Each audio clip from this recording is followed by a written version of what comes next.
Время новостей на канале Абаза. В студии Марина Будба. Здравствуйте. Сегодня в выпуске. 30 лет назад в Республике Абхазия была объявлена экономическая и политическая блокада. На Абаза ТВ первая часть документального фильма о грузино-абхазском переговорном процессе «Как это было». 9-метровую шхуну князя Келешбе-Азек строят на территории Института экологии. В Сухуми реализуется проект по возрождению традиционного абхазского судостроения. Плод многолетнего творческого поиска. 22 января в Центральном выставочном зале открытие персональной выставки «Нардский дом Батала Джапуа». Премьер-министр Владимир Делба провел совещание, посвященное оказанию социальной поддержки гражданам в улучшении жилищных условий в целях реализации пунктов послания президента. Членам рабочей группы предстоит принять решение по льготным категориям граждан, которым помощь будет оказываться государством. Мы проводим совещание в целях реализации посланий президента об оказании мер социальной поддержки нашим гражданам, в частности, улучшения жилищных условий их, и обратить особое внимание в том числе на семьи с многодетными детьми. За счет средств республиканского бюджета реализуется государственная целевая программа «Жилище». Также за счет средств внебюджетного фонда репатриации осуществляются мероприятия по строительству жилого фонда для репатриатов. Президент обозначил основную главную цель в этом направлении – объединить ресурсы для достижения более эффективного результата по предоставлению жилья молодым семьям, нуждающимся. Естественно, важным аспектом и критерием является определение социальных групп, приоритетных для получения государственной социальной помощи. Надо очень оперативно, объективно ко всему подойти и принимать решения. Источники есть и есть желание. Единственное, что нам нужно просто ускориться в принятии решения и предложить президенту ту модель, которую мы сейчас с вами определим на его рассмотрение. Послание президента вытекает, что усилия нужно объединять для того, чтобы была программа жилища и предоставления жилья многодетным семьям и другим категориям были более систематизированы, охват был шире. Поэтому сегодняшнее совещание, я думаю, что мы с вами выработаем предложения для того, чтобы можно было их в кратчайшие сроки начать реализовывать. Объединение этих программ потребует от нас пересмотра вообще действующих в целом программ. На сегодняшний день у нас, как вы знаете, реализована была программа 23-25. В соответствии с этой программой было освоено 180 миллионов рублей, по 60 миллионов рублей на каждый календарный год, и было выдано 188 жилищных сертификатов. От нас требуется объединить, получается, 2 целевые группы и 2 финансирования, но разделить на 3 целевые группы, то есть добавить новую целевую группу «Молодая семья». В целях объединения 2 программ, естественно, это вот как до этого вы озвучили, это интеграция в общество, это больше, конечно, подходит и намного будет эффективнее, на мой взгляд, тоже, чем ремонт с нуля помещения, квартиры. Очень важный момент, который был отмечен, это поручение продумать возможность пропорционального распределения репатриантов среди абхазского населения, что способствовало бы ускорению процесса, так скажем, интеграции в наше общество. Поэтому, мне кажется, вопросов и предложений здесь будет достаточно много, но в таком составе мы в кратчайшие сроки будем готовы предложить президенту на рассмотрение ряд вариантов.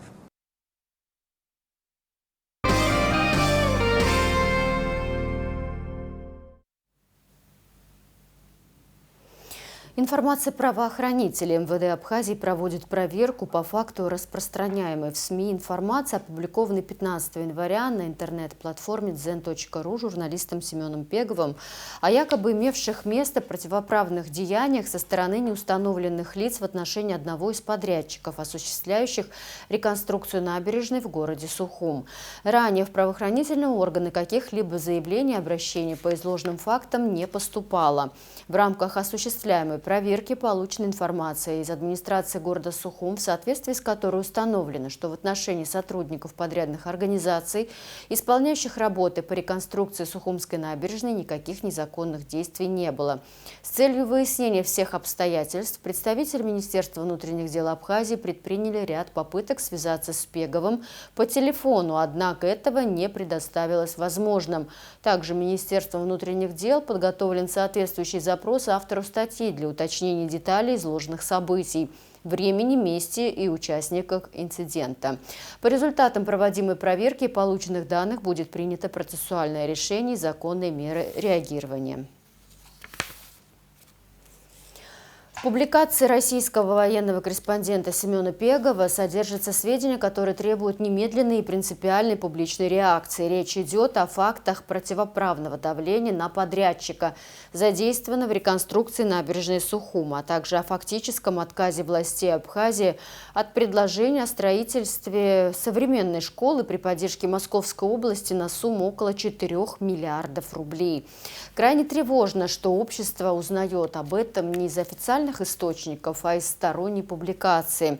Об этом говорится в заявлении общественно-политических партий и движений ФНЯ, АПСНы, Акзара, АРУА, АНД и Современное государство. Если изложенные факты соответствуют действительности, речь идет не об отдельных инцидентах, а о системной деградации управления, также отмечается в заявлении. Уголовное дело по факту убийства женщины в Члоу направлено в суд, сообщает Генпрокуратура. Преступление произошло 18 июля 2025 года примерно в 3:24. По данным следствия, обвиняемый Батал Цвижба приехал в дом Барадовой и 7 раз выстрелил в нее из автомата Калашникова. Барадова скончалась сразу, Цвижба уехал с места преступления, но позже явился в милицию с повинной. Сейчас он содержится в ВВС.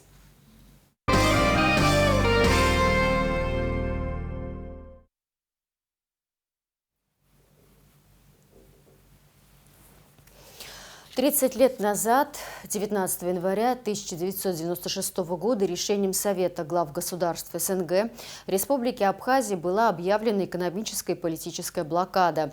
Документ под названием «Решение о мерах по урегулированию конфликта в Абхазии», Грузия, подписали главы 10 государств: Азербайджан, Армения, Грузия, Казахстан, Кыргызстан, Молдова, Россия, Таджикистан, Узбекистан, Украина.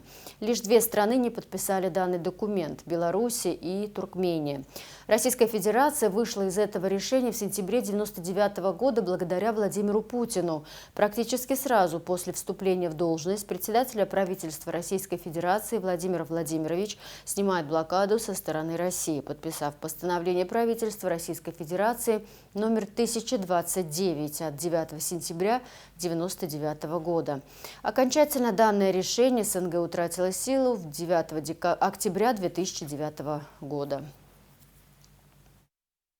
В декабре 1994-го в отношении Абхазии был введен режим санкций решением правительства России, а в январе 1996-го к ним добавились санкции Совета глав государств СНГ.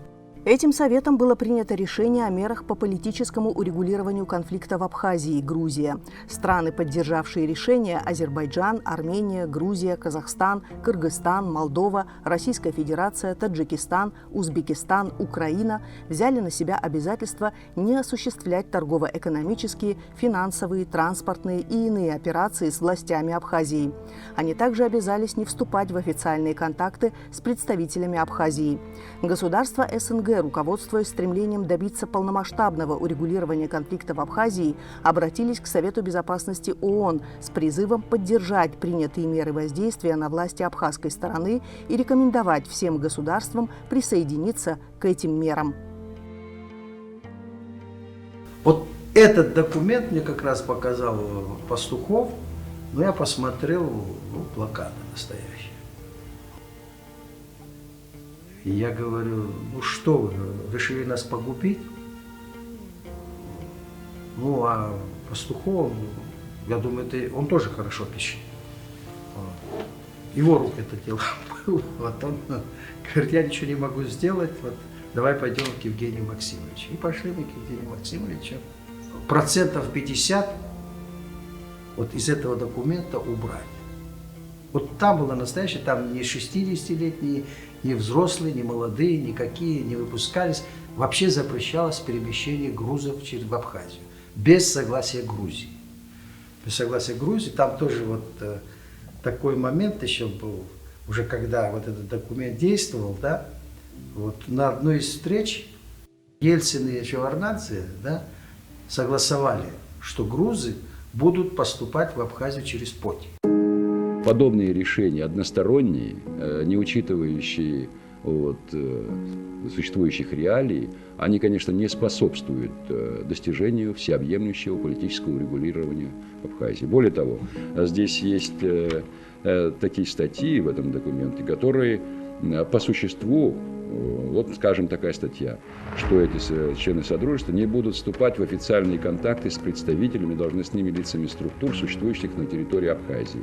Значит, если они не будут вступать, интересно было бы знать, каким образом они пытаются выступать в роли посредника для того, чтобы регулировать эти взаимоотношения. То есть вещи, которые сами себе противоречат. Позже в интервью этнологу Поле Гарб Владислав Ардзенба так прокомментировал режим экономических санкций.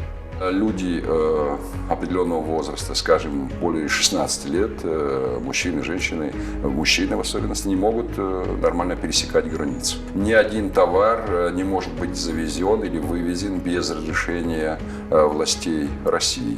Причем власти России каждый раз должны спрашивать власти Грузии, можно ли это сделать. Ну, например, вот, скажем, завозим мы в Абхазию газ и завозим, скажем, бензин.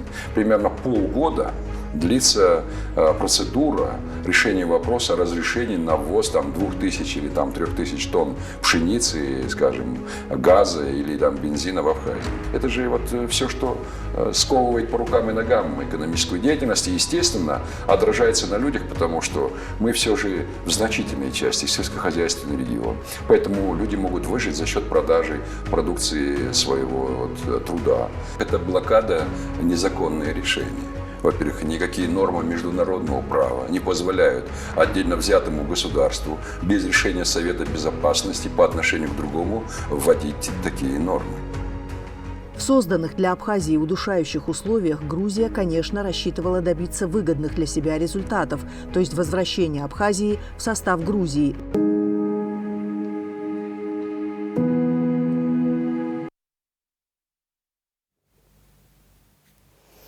Первую часть документального фильма о грузино-абхазском переговорном процессе «Как это было» в 3 частях смотрите на Абаза ТВ после выпуска новостей.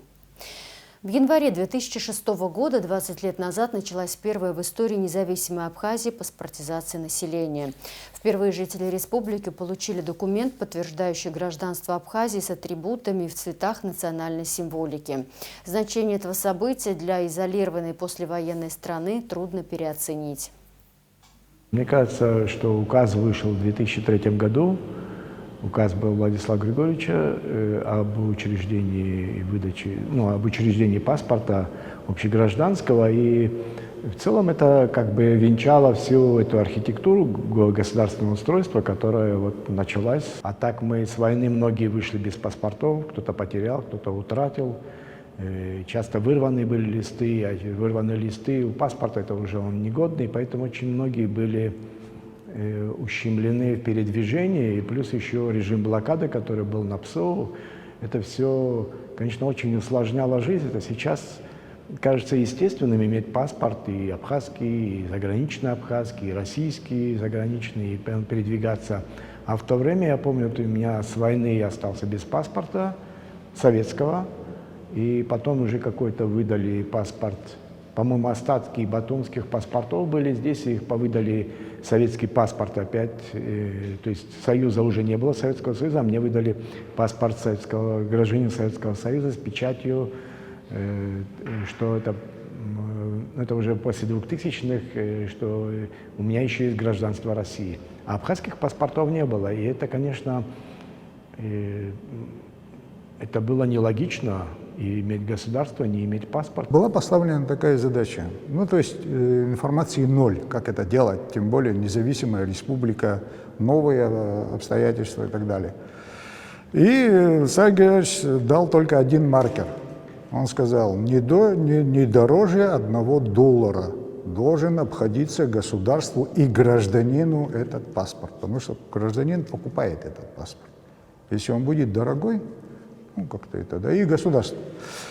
Естественно, исходя из этого, из его цены, нужно было как бы постараться качественно, чтобы это было и красиво, и надежно, и тоже защищено со всех сторон. И такой нетривиальный вопрос. Вот там нас несколько человек, всех не помню, может кто-то обидится. Ну вот Ахру помню, там Тимур Кайтан, там еще ребята, ну вот все как бы мы сложились, да, вместе в какую-то такую, значит, группу и начали работать, прорабатывать. Там символика национальная появилась, самшитовый венок, который, ну вот, он обрамляет такой, да, вот это самшитовый, значит, венок, ну, смыслы там глубокие, это то, что если касается геральдики и так далее.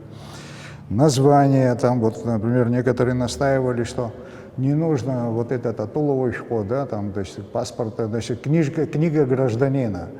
Говорили, ну давайте, мол, принято в мире паспорт и паспорт. Ну вот Арзем настоял, он сказал, надо атуловый вход. Там вот надпись.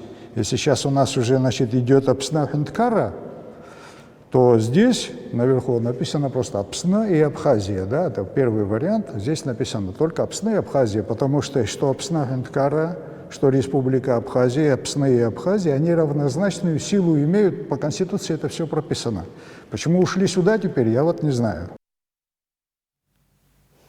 Специальный репортаж об истории и основных этапах паспортизации Абхазии смотрите в ближайших выпусках новостей.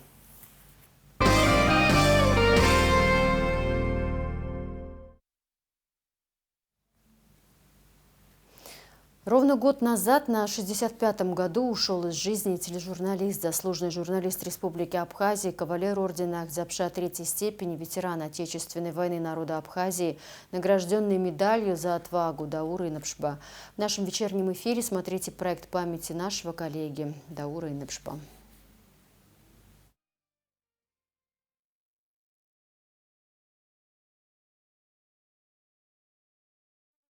Пересечение российско-абхазской границы для несовершеннолетних граждан России вступает в силу 20 января. Теперь россиянам до 14 лет для выезда из страны необходим заграничный паспорт.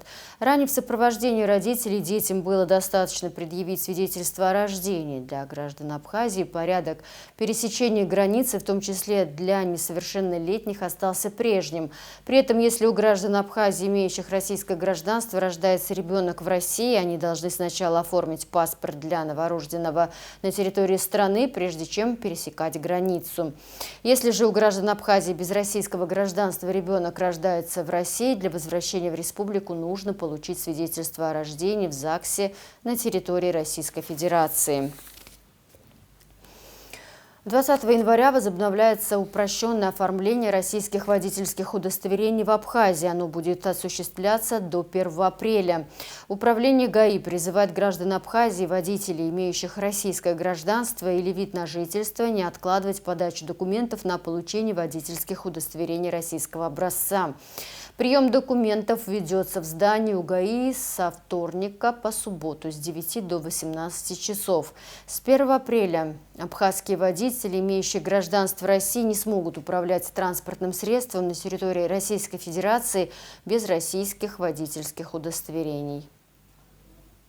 Уважаемые водители, граждане Республики Абхазия, напоминаем, что с 20 января возобновляется оформление российских водительских удостоверений, необходимых для передвижения по территории Российской Федерации. Для подачи документов и получения водительских удостоверений граждане могут обращаться в Управление госавтоинспекции Министерства внутренних дел Республики Абхазия, расположенное в городе Сухум, по адресу улица Героев-Пограничников, строение 3. Прием документов осуществляется ежедневно с вторника по субботу с 9:00 до 18:00. Не пропустите возможность получить российское водительское удостоверение по упрощенном порядке. Данная процедура возможна только до 1 апреля 2026 года. В дальнейшем водительское удостоверение Российской Федерации можно будет получить только на территории Российской Федерации и с обязательной сдачей экзаменов.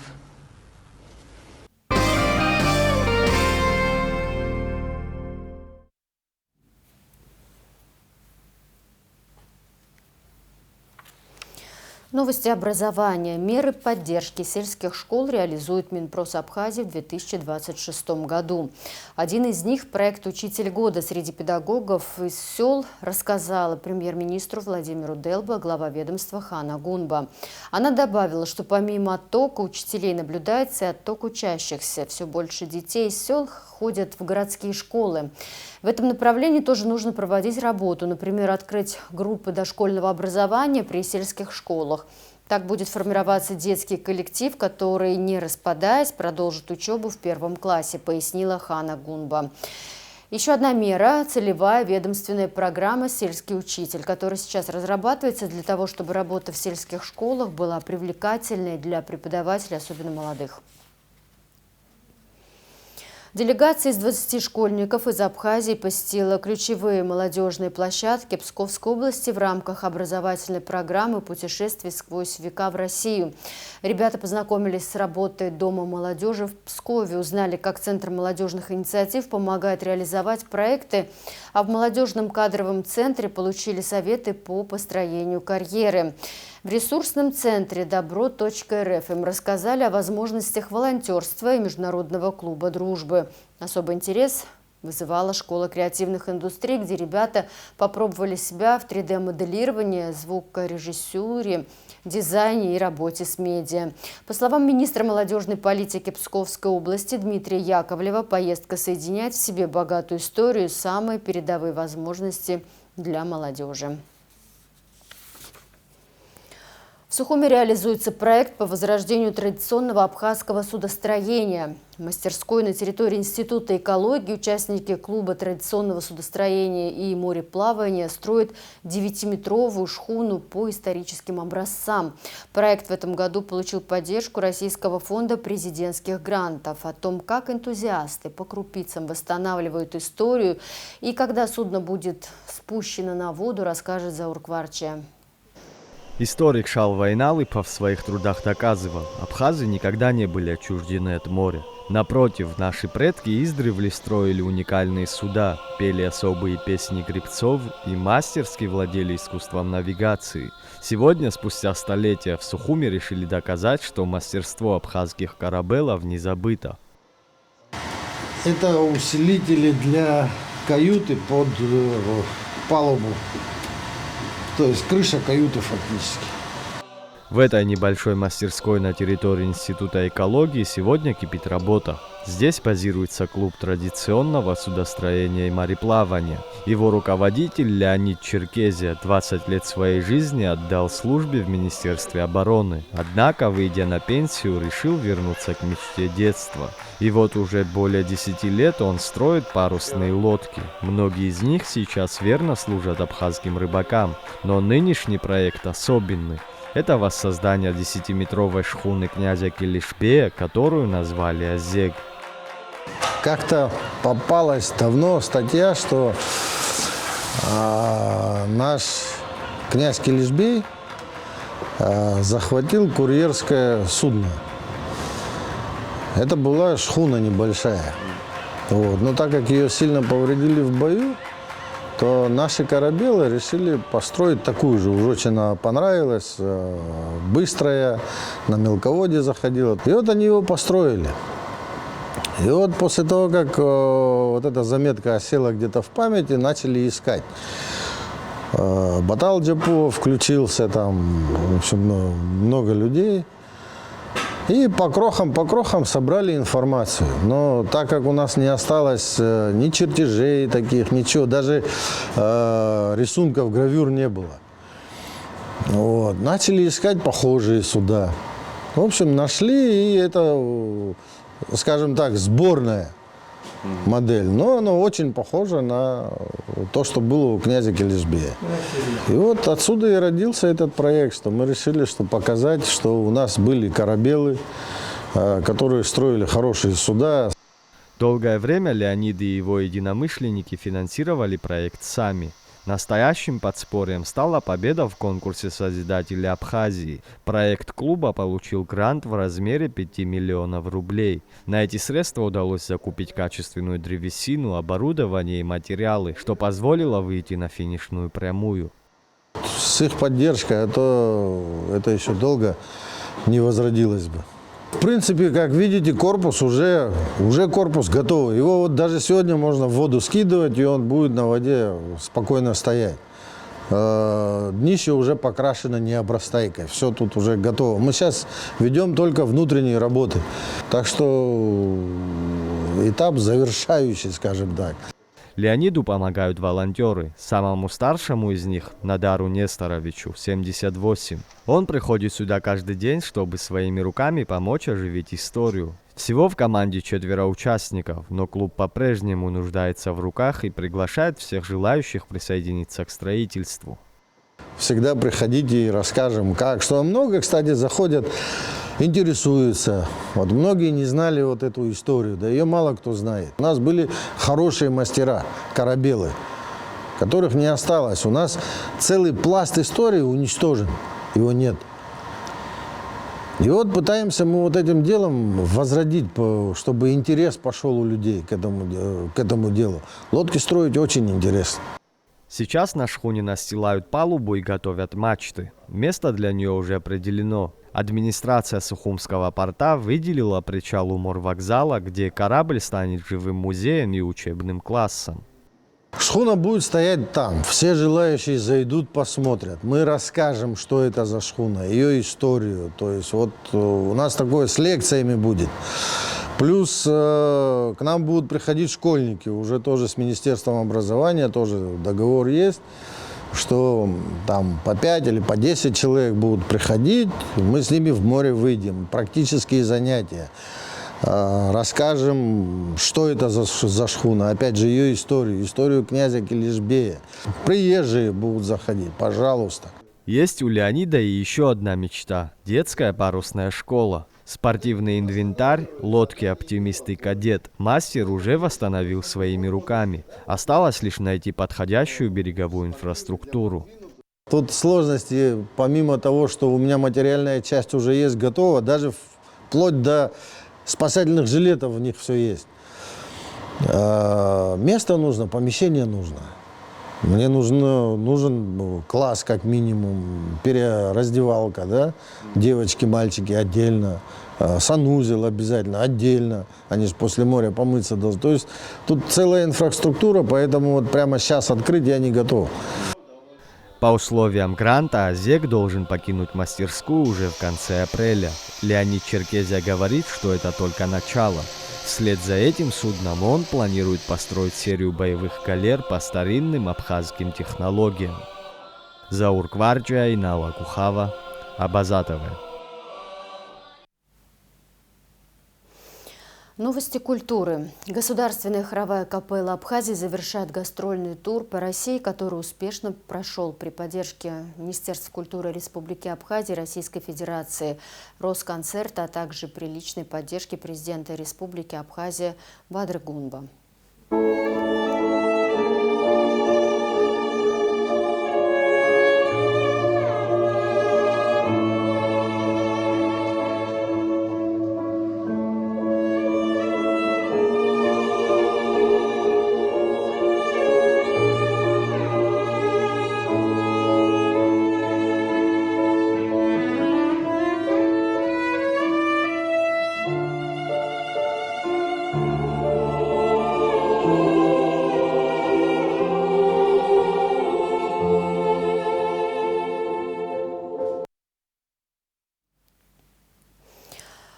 Открытие персональной выставки «Нардский дом» художника Батала Джапоа состоится 22 января в Центральном выставочном зале. Экспозиция занимает все 3 зала выставочного комплекса. Эти картины – плод многолетнего творческого исследования мастера, посвященного древним эпическим сказаниям абхазов, мифам и традиционным обрядам. Это художественное осмысление фундаментальных образов нардского эпоса, героического эпоса об Абраскиле, зарисовки традиционных обрядов, а также иллюстрации эпического наследия легендарного сказителя Маадана Саканя. Подробности в репортаже Марианны Котовой. Нарт Сосрыква обнимает сына погибшего от его же руки. Богами было предначертано не иметь наследников великому герою. Иллюстрация к этому эпизоду древнего эпоса нелегко далась художнику Баталу Джапуа. Психологически. Пережить, осмыслить и перенести на бумагу страдания. И героя, и свои собственные. Вот она высокая задача художника. А как это сделать технически? Проблема решаемая опытом и смекалкой. Да, я больше, в принципе, рисовал не сколько человека, сколько его энергию. Там. И потому тут нету кисточки фактически. Здесь тушь и губка. То есть, губка, чем вы тарелки моете. Вот этой губкой все нарисовано. Ну, и там кое-где чуть-чуть сухой кистью, а так в целом здесь кисти нету, пера нету, ничего нет. Откуда взял этот способ? Вы его знали или вы сами изобрели? Нет, я искал просто, думаешь, каким языком. То есть это одно дело, что вы хотите сказать, а каким языком вы хотите еще сказать, это проблема у художника, она всегда. То есть для этого много материалов у художника. Есть масло, там есть гуашь, там, темпера и так далее, да, много. И ничего не подошло. Вот я что не пробовал, мне ничего не подходило, потому что энергию рисовать, сидя вот так, как школьник, она не получается. Нужно очень большими движениями это все делать. Все картины, отобранные к этой выставке, черно-белые. Такой прием Батал Джапуа выбрал, чтобы сфокусировать внимание на сюжете, который складывается из образов и энергетического импульса, который закладывается темой. В мифах и преданиях о создании мира присутствует 7 цветов. Это есть там 7 святынь, 7 цветов, это все есть. Ну, не знаю, есть у меня попытка. Почему? Вот, если вы обратите внимание, там нардские врата, они в цвете. То есть одна и та же тема. Нардские врата в 6 разных цветовых гармониях выполнены. Тяжелая тема. Все же черно-белое. Концентрирует внимание. Да, не отвлекает ни на что. Человек сам нарисует свои цвета. По словам Батала Джапуа, нардский эпос – это неисчерпаемый источник и для исследования, и для художественной интерпретации. Потому и сложно, каким языком на эту тему говорить, в какой технике говорить, что изображать, кто такой Нарт Сосрыква. Вот по легенде он значит, в одной версии он там бился, сражался за человечество, за братьев своих, погиб самым последним, всех похоронил, но сам остался непогребенный. И как бы он лежит в неком, там есть термин такой тхашхатхана, да, по-абхазски, то есть он в неком таком, как это сказать, застывшем состоянии, но он приходит всегда на помощь, когда в Абхазии грозит беда, он приходит на помощь, восстает, но не из мертвых, он восстает и возвращается. А в другой версии все, что он совершил, это произошло, пока солнце встало и взошло. То есть теперь кого рисовать? Что это такое? Да? То есть что это за матерь такая, да, Сатаме Гуаша? Кто это Дыд, который там на своем огненном коне летает по небу, как звезда? Это такая тема, знаете. Можно себе, в принципе, если так вот смело, там, можно позволить себе все, что угодно, да, там, хоть рисуй каких-нибудь там фантастических существ, которые нам неведомы из других миров, то, может, тоже будешь прав. Батал рассказал одно из своих любимых преданий нардского эпоса, актуальное, как, впрочем, и весь древний источник и сегодня. Дети должны были в специально сплетенной корзине, в одной версии так, в другой там арба, там тележка специальная, должны были своего отца привести и выбросить в пропасть. Если это. И вот там сын любящий, это положено делать. Он берет своего отца, значит, плетет эту корзину и, значит, сажает отца и несет его на гору и хочет его сбрасывать. И тот ему говорит: после того, как ты меня сбросишь, говорит, корзину не выбрасывай, говорит, сохрани, чтобы твои дети не мучились, когда тебя придется выбрасывать. И он смутился и впервые нарушил этот, значит, закон для всех, он спрятал своего отца и начал кормить потихоньку. Подкармливать, чтобы в этом местности где-то он его спрятал и кормил. Ну, и еды становилось меньше, и старец заметил, что его паёк уменьшается, и он спросил сына в очередной раз, когда он принес ему еду, он говорит, что в Абхазии беда? Он говорит, да, беда, не урожай, и мы не знаем, откуда брать. еду для народа.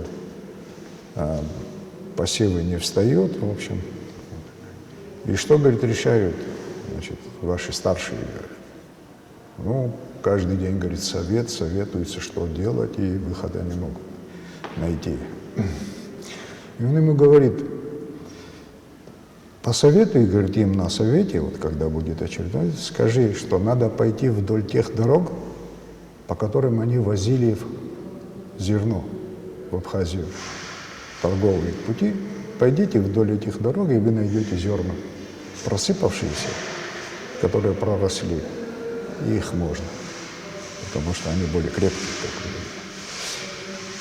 Вот, и прошло какое-то время, он появляется, и уже еды больше, и он говорит, ну что? Ну, говорит, да, я сказал, мне, говорит, сказали, что ты, честно говоря, говорит, ты что-то туповат для таких умных вещей. Говорит, кто тебе это подсказал? И, говорит, я признался, что я тебя не выбросил, и мне поручили, значит, забрать тебя домой, и с этого дня умерщвление, значит, таких немощных людей запрещено. Художник не видит прямой связи своего интереса к героической теме и собственной истории участия в войне, но не исключает того, что эта связь возможна. Скажу честно, самый большой, как бы, вот такой параллель значит, с подвигом уровня Нардского, это, конечно, приход наших братьев через горы, значит, к нам на помощь. Вот это действительно нардское деяние. Вот это я могу подчеркнуто сказать. Это вот адыги, черкесы, кабардинцы, там вот, да, вот все наши там осетины, чеченцы, ребята, которые пришли к нам на помощь. Это действительно нардский подвиг. А вот, как мы смогли выяснить, самая любимая работа самого Баталла Джапо. По его словам, тут ему удалось передать эмоции и динамику наиболее естественно. Артистичные абхазцы, знаешь, такие гостеприимства, там, айт, там, ну, как я не знаю, много эмоций, и композиция неплохая, и довольно так. Я так полагаю, что вам нравится самому, что вы сумели передать эмоции, динамику, да? Да, динамика. У нас всегда и вот эти взаимоотношения, как бы, встречающих, принимающих, провожающих, там, вот это. Ну, и она у меня получилась быстро. То есть я вот это все как бы увидел, и вот это очень быстро, да, без предварительного даже эскиза, сразу я сделал. Во втором зале выставочного комплекса вывешена иллюстрация эпического наследия сказителя Маадана Сакания. Баталл Джапо тщательно изучил все материалы и даже изобразил самого старца Маадана, которому довелось пережить все самые страшные события конца XX века.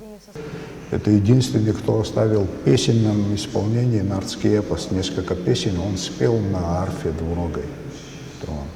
У него много интереснейшей информации. Героика, сказки, там какие-то заклинания у него есть. Ну, эта книга вышла в 1967 году, а сейчас она будет переиздаваться. Обряды, героические эпизоды бесконечных войн, изнуряющих Кавказ, характеры, типажи людей. Все это изобразил и собрал в единую коллекцию Баталл Джапо. Это картины, написанные с 2019 года и по сей день, дождавшиеся своего часа и обновленного выставочного зала. Счастье иметь такой зал, понимаете, когда человек сделал работу, он же не может сам с собой там разглядывать или там узкому кругу друзей. Должна же специальное пространство, вот слава богу, оно и есть, в котором можешь развернуто показать то, что ты хотел. Это очень принципиально важно, показать людям. Это как писатели в свое время там в стол работали, невозможно было вытащить произведение, вечно там с ножницами все сидели. Или же в тюрьму угодить мог бы ты там запросто. Было такое время. Ну, слава богу, сейчас не так. И вот появилось это помещение, и уже можно полноценно, качественно преподносить работы. Ну, кстати, можно сказать так, что даже если работы слабенькие, но когда их много, и они как-то вкусно поданы, в хорошем пространстве, с хорошей атмосферой, они тоже чуть-чуть лучше становятся. Ну, сейчас не скромничайте.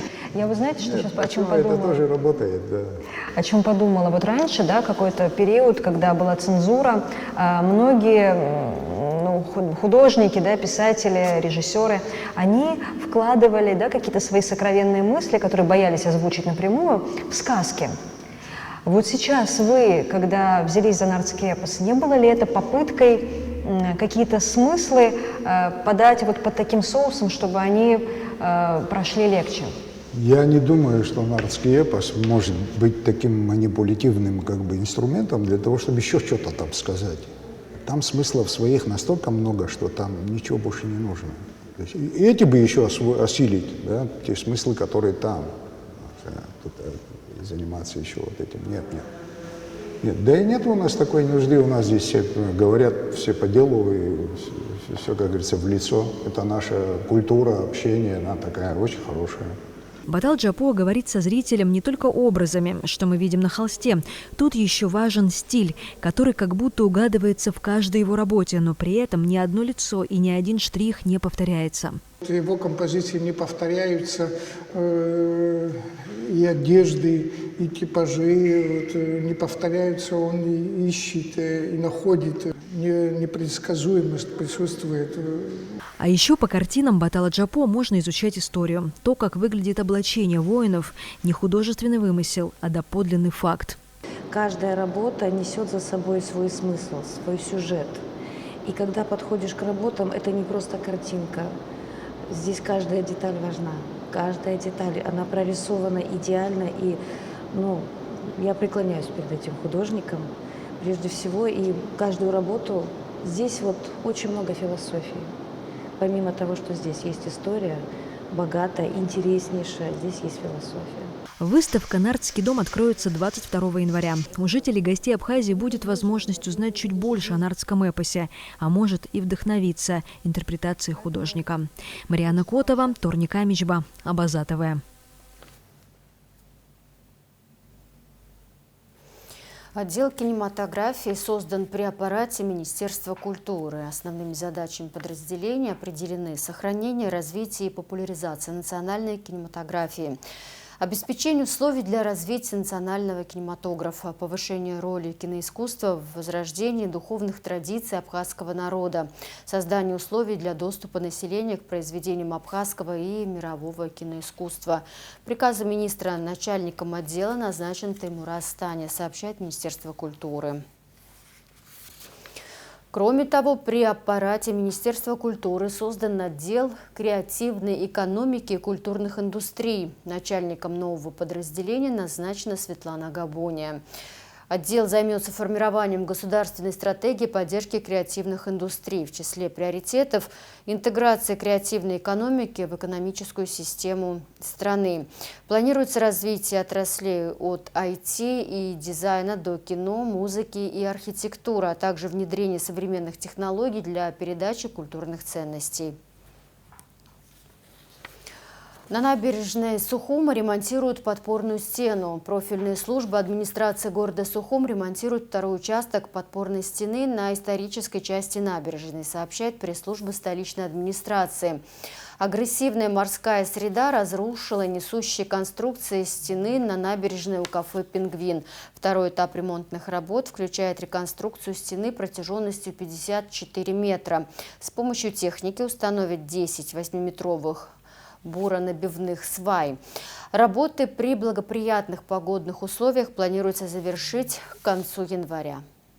Согласно имеющегося плана, администрация города Сухум проводит ремонт второго участка подпорной стены на исторической части набережной. Ремонт обусловлен тем, что агрессивная морская среда сильно разрушила несущую способность данной конструкции. В рамках реконструкции для безопасности произведения работ и эксплуатации набережной мы перебросили сюда технику. Будем монтировать буронабивные сваи длиной 8 метров. Их 10 штук. Работы планируем завершить к концу января. Общая длина участка 54 метра, глубина от 4 до 6 метров. В администрации Сухума под председательством главы Тимура Аграба прошло совещание, посвященное масштабной реконструкции набережной столицы. В нем приняли участие представители профильных служб администрации, представители российских регионов и абхазского бизнеса. В администрации Сухума под председательством главы Тимура Агарба прошло совещание, посвященное масштабной реконструкции набережной столицы. В нем приняли участие представители профильных служб администрации, представители российских регионов и абхазского бизнеса. Проделана определенная работа, утвержден план мероприятий, график производства работ, разработана проектно-сметная документация, в которую внесли изменения, ведутся работы на участке предпринимателей. И далее я хотел бы рассказать по регионам и по аэропорту, какие работы у нас сейчас предстоят, есть ли какие-то проблемы, и по Мосжилнепроектам, есть ли какие-то у нас недоработанные вопросы, которые оперативно нужно доработать. Набережная Сухума поделена на участки, каждый из которых берутся реконструировать российские регионы, абхазские бизнесмены и участок, который будет финансировать Сухумский аэропорт. Представителям инвесторов уже передана утвержденная проектно-сметная документация. Вся рабочая документация передана представителям регионов и инвесторов. В ходе демонтажных работ, которые были начаты в конце прошлого года, значит, на части набережной со стороны парапетной части при демонтаже обнаружилось, что основание самой парапетной части, оно ввиду уже износа, ветхости, претерпело очень сильные конструктивные изменения, ну и, видимо, при строительстве тоже были определенные недоработки. Соответственно, пришлось в этой части для усиления самой парапетной части, чтобы не оставлять ее в таком виде, в срочном оперативном порядке, значит, применять изменения в проектной документации. Значит, все вот эти вот выходные дни до сегодняшнего дня Мосжилнепроект занимались изменениями. На сегодняшний день вся документация уже согласована, передана непосредственно представителям застройщиков. И в ближайшее время, уже после того, как будут соблюдены все юридические и финансовые возможности, значит, уже будут регионы выйдут на работу и будут в дальнейшем продолжать ход работ по реконструкции. Глава Сухума подчеркнул, что решением руководства республики статус гуманитарного груза присвоен всему строительному материалу, ввозимому в Абхазию для реконструкции набережной, и освобожден от ввозных налогов и пошлин. Представители российских регионов и представители абхазских инвесторов рассказали, что после проведенного демонтажа готовы приступить к полномасштабным работам по реконструкции набережной. В части исторической части набережной, соответственно, мы приступили к демонтажу камня, восстановлению и реставрации. Плюс мы заказали материал гранит, сделали, проплатили авансы. И с завтрашнего дня начинаем демонтаж основания. Все пока по графику, никаких у нас сложностей нет, поэтому двигаемся вперед. На совещании отмечалось, что на всех участках с подрядчиками будут работать и специалисты профильных служб администрации, отвечающие за коммуникации, водоснабжение, канализацию, ливневки. Глава Сухума Тимур Агарба отметил, что предстоит огромный объем работ и нацелил к работе на участках в 2 смены. Тимур Агарба проинформировал, что по поручению президента создается оперативный штаб по реконструкции набережной в городе Сухум под руководством вице-президента Беслана Бигвава. В ближайшее время предстоит утвердить состав рабочей группы. Внимания, света не будет. В связи с ремонтными работами на подстанции Сухум-2 в среду 21 января с 11 до 13:00 без света останутся Нижний Шера, Водоканал, Новый район, Маяк, Универсам. А в завершении выпуска прогноз погоды.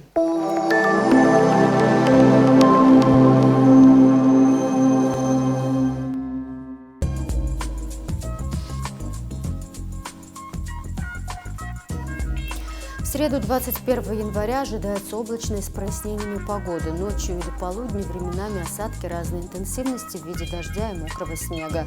В предгорьях и горах снег, атмосферное давление высокое, ветер слабо умеренный. Температура воздуха ночью -1 +3, днем 3-8. Температура морской воды +9. Волнение морской воды умеренное и значительное. Относительная влажность воздуха 60-90%.